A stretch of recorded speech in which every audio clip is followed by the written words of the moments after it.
When you are a tradesperson, or a couple of makers who love to make all the things, it seems that you accumulate a drill, or two, or half dozen, or more. Either way, they need a good storage solution, or else they are always in the way, which is where we're at. Years ago, Jay had good intentions and put up a French cleat wall system hoping to clean up the shop. He started out pretty strong and got a few pieces up to hold a small fraction of our tools, including a holder for 2 drills. Well, this weekend he decided we should have some more drill storage to get these drills a home, because there are a lot of them. So here he is in his YouTube debut, Jason, the other half of JC Squared.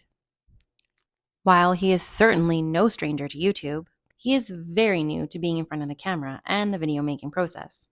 So, even though I told him I wanted to record the whole process for our channel, he still cut the cleat part before I got out to the shop to film. The important part of this step is that we have similar pieces on the wall already, with the short end of the angle against the wall.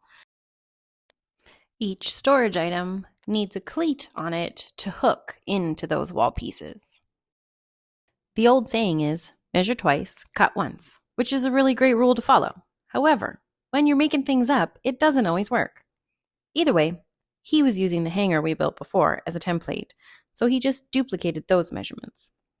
If you're trying this at home, and please do, I've included the measurements in the comments down below. When using plywood, there is normally a factory edge which is pretty square that you could use.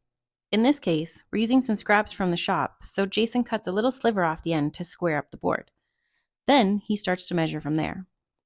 You could measure all your pieces at once. You just need to make sure to take into account the blade width, or your measurements will all be off.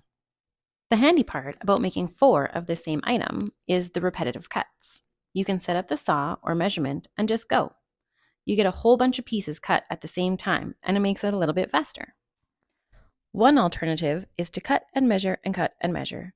Or, if you are cutting a lot of the same piece, you may want to set up a stop block to get the exact same cut quickly and easily. Whatever works for you. An important thing to note when cutting with any tool is to always cut on the outside of your line. Chances are, when you measure, it's exactly what you want. So if you cut on the outside of the part you want and line up your saw with that side of the line, your cuts will be more accurate. When duplicating something, there's very little figuring, but I guess there's still quite a bit of measuring.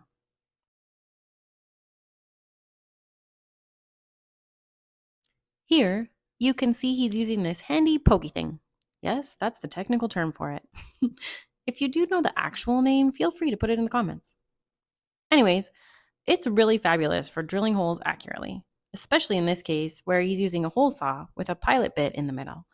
The pilot bit can be easily lined up with the indent and bam, a hole right where you wanted it.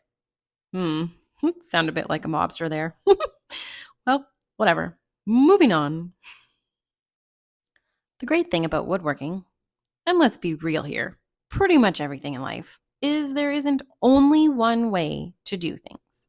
In this case, there are any number of ways to cut the spaces where the drills will fit in. Originally, Jason was going to drill the hole for alignment and then use the bandsaw to cut the 2 straight cuts. However, our bandsaw is secondhand and about 1,000 years old and decided we were friends off today, so it would not be working. So we pulled out some clamps and used the jigsaw instead. You could also use any number of hand saws or the router if you had a cutting bit or a scroll saw. There's all kinds of options.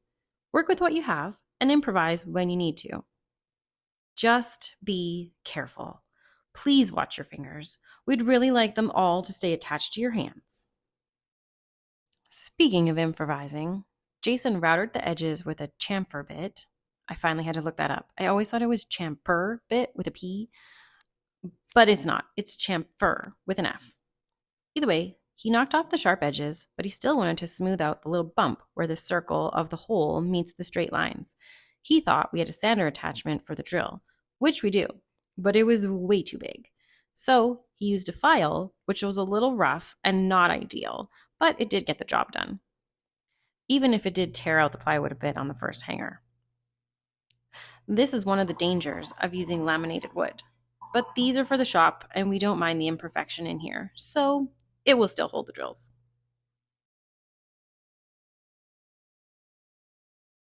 After some more cutting, it's time for the glue up.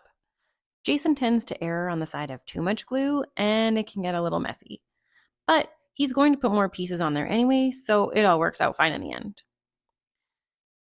He adds some brad nails for stability. There really is an advantage when you're replicating a design you've made before and have been using because you know what the strengths and the weaknesses are, or what minor tweaks could improve the design. In this case, Jason changed the way he supports the top of the holder by cutting and installing triangle supports on the sides instead of a flat rectangle attached to the outside. Even if you are duplicating our design, be sure to modify any parts you need to make it work best for your purposes. After he installs the French cleat, he tests the fit to make sure it will work the way he intended. Then, he puts 2 screws in it so it won't fall off the wall.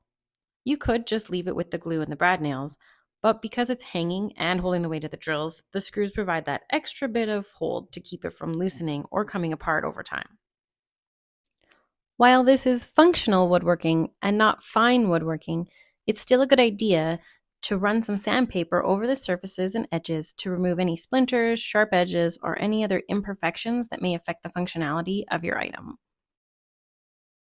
After all the steps are done, voila! Cleaning up the shop 1 or 4 French cleats at a time. And now we're at the admiring stage of the process. This is a very important step in the process. So go get your significant other or call your family and friends or simply take the time yourself to sit back and admire your fine work.